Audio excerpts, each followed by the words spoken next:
Hello, welcome back. If you're new here, my name is Kara, and this is a channel where I document a 1 year long low-buy project that helps me to keep a tight budget, which is helping me to pay off student loans.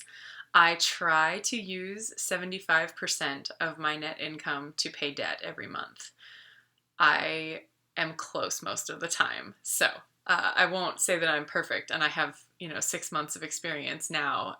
I don't make any promises about hitting that 75%, but I'm usually in the high 60s. So, yeah, we're making some progress. Anyway, but this month I had been promising to talk about food again. I double checked so that I could reference it accurately.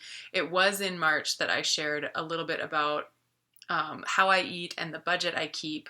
There's one there about my grocery haul and the budget that I use. But I'm excited because it's July, and that means that I have been following a carnivore way of eating for 2 years. For 2 years, I have eaten just meat and eggs and a little bit of dairy, and I eat like full fat, plain dairy. So, like, no fruity yogurts or anything like that. It's just like cheese or plain yogurt or usually like heavy whipping cream. Uh, but yeah, not a ton of dairy though, because it's kind of expensive. And with the budget that I try to keep, I would just much rather spend what budget I have on like meat and butter. Um, those are my staples, basically meat and butter and typically ground beef, because again, budget, hello. um, so yeah, and that March video, I rewatched it, and but have the times changed since March? March was when we were just beginning to understand.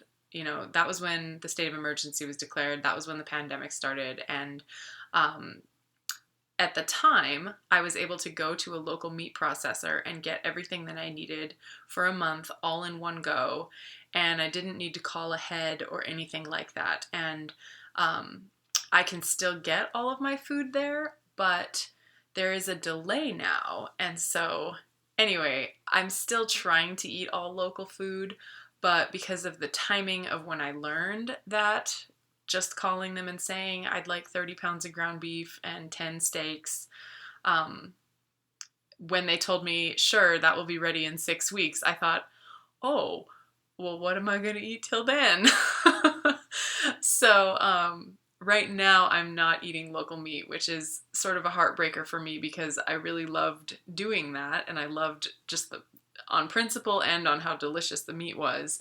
Um, I really love eating the local food here, but I have to get through to when that order is ready. I am eating meat from the regular grocery stores here again, which is not bad. It is nutritionally so similar, it makes no difference. I feel the same. It does not taste as good at all, but it will get me through, and I can still eat the way that I want to and have the great results that I have been having. So, yeah.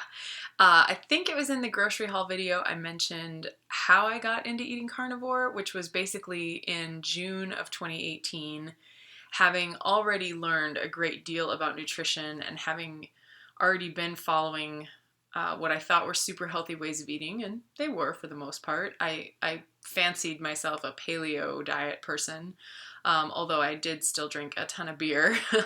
um, yeah, so like I transitioned from a low carb diet onto being carnivore in June of 2018. And I did that by basically just deciding I'm going to give this a try. And so I just let all of my plant based foods run out. So, first I ate all the salad. I didn't let it go bad, but I ate all the salads. And then, over time I used up the last of the coconut flour or whatever. I didn't have a lot of that kind of stuff though. Um, but once it was all gone, I think it was right around the 4th of July. So it's been definitely 2 years. By the time I was at a barbecue for the 4th of July, and I was like, this is awesome because I don't even have to be awkward. I can just eat the meat patty that somebody grills, and nobody even noticed that that was all I ate. So yeah, it's been 2 years, and I did not expect all of the good results that I've had because I started out in pretty darn good health. I never have had, and this is a gift, this is not something that I can brag about, it's just true, but I've never had a chronic condition. And so I was kind of just expecting to feel good. And if I felt good, that was going to be good enough. I did not expect that I would go from feeling pretty okay and healthy and good most of the time to feeling phenomenal as my like new baseline. Um, yeah, phenomenal as the baseline, really.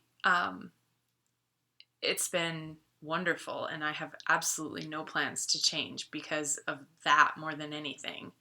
Um, so yeah, I wanted to make a little list, always a list. Yeah, so that's about it for like, okay, hurrah, 2 years. And I just wanted to share just some brief pros and cons that I've experienced. And I actually sat and tried to think of cons. I really tried. I really tried. And the only thing I can think of is that sometimes it's a little socially awkward. And it's never been a genuine problem. I've never been somewhere hungry where there's absolutely nothing to eat. And if I was somewhere hungry and there's absolutely nothing for me to eat, I would just buck up and deal with it. I wouldn't eat. I wouldn't eat something else. But like you can politely sit at a table with people and not eat, and as long as you stay cool about it, they're gonna be okay. They're really gonna be okay. I have been in a few situations where somebody has made food and I have taken a bite of the things that they have made. Sometimes that causes a little like digestion discomfort because your system does change, and like especially anything with fiber in it seems to not take more than a bite or two to really make me feel pretty icky. But other than like a bite or two here and there of the occasional food that someone has cooked for me, and it's usually somebody who just doesn't know me very well and they didn't know how I eat and I don't want to hurt their feelings. So I have just kind of taken a couple bites and told them it's delicious and I'll save the rest for later. And I can give it to my housemate, or sometimes, unfortunately, it has just had to go in the trash. So I guess, sorry, Petra, if you ever see this. I didn't eat the stuff you brought me at Easter. I had a bite of each. Sorry.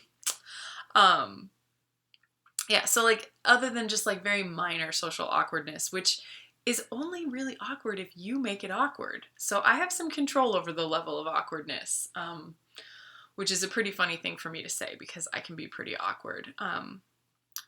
But that's been the only difficulty, the only downside that I can think of. And I really did sit down and try to think of some things that are hard about this. That's it.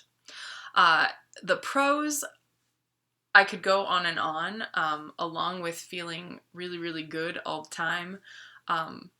These are just a few. I picked like, what is it, 4? There's 4 things on this list that are just kind of my favorite things over this whole 2-year experience.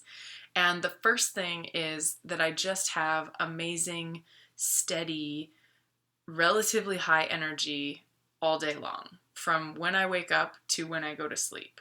I just have energy and energy to spare. I work, as I've mentioned many times, I work at a natural food store, and I am standing all day and I'm moving around all day. I'm often moving boxes full of stuff, or, running up and down the stairs because there's always something you have to do upstairs, right? That's where the printer is. So yeah, like I'm on the move all day long, and I take those stairs 2 at a time at 8 a.m. and I'm taking the stairs 2 at a time at 5 and 6 p.m. All day long, just feeling very energetic and ready to take on whatever task is at hand.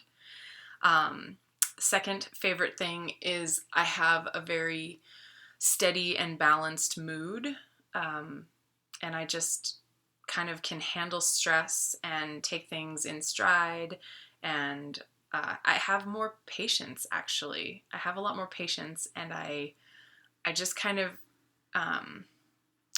like, I'm not detached from things, but it's more like my first reaction is actually not to be reactive anymore. And that's really nice. And I've studied a little bit about why that might be the case, and I would recommend the work of Dr. Georgia Ede the most. She's kind of the first person that pointed me down this road. Little did I know it when I came across her work in 2016. So, but she's a psychiatrist, and so she definitely has found that nutrition has a profound effect on mood and mental health. And this is one of those things where I didn't know that I had any problems per se, but I have felt a huge improvement. And so having a steady mood and just like kind of just a positive, easygoing baseline is great. It's definitely great. And I wish that I had found this kind of way of eating and this effect sooner. Because there are people who've had to live with me and people who've had to work with me, and I wasn't always so steady. The third thing that I love is that cravings are nearly zero. I think in the past I've said that I had zero cravings, and that's not totally true. At that time, I was experiencing it as zero cravings, but I do think that the pandemic and everything else that's gone on has been more stressful, and I've definitely noticed that I have suddenly found myself wanting to eat other things, sugary things, just generally non-carnivore junk foods that I used to enjoy as like go-to comfort foods. I've wanted those comfort foods again. So I can't say there's zero craving anymore. I definitely admit that there are some, but I have now figured out the difference between real hunger and emotional events. A snack is usually an emotional event. And while I want them sometimes, I usually find a carnivore option, and I can ignore the craving for something that is non-carnivore. But I think that's a huge plus, being able to tell the difference between hunger and something going on emotionally that is making you feel like you could eat for comfort. To be able to tell that difference and to actually then follow through with like, oh, if this is hunger, eat something carnivore. If this is a craving, eat something carnivore or ignore it, and figure out what is the actual need.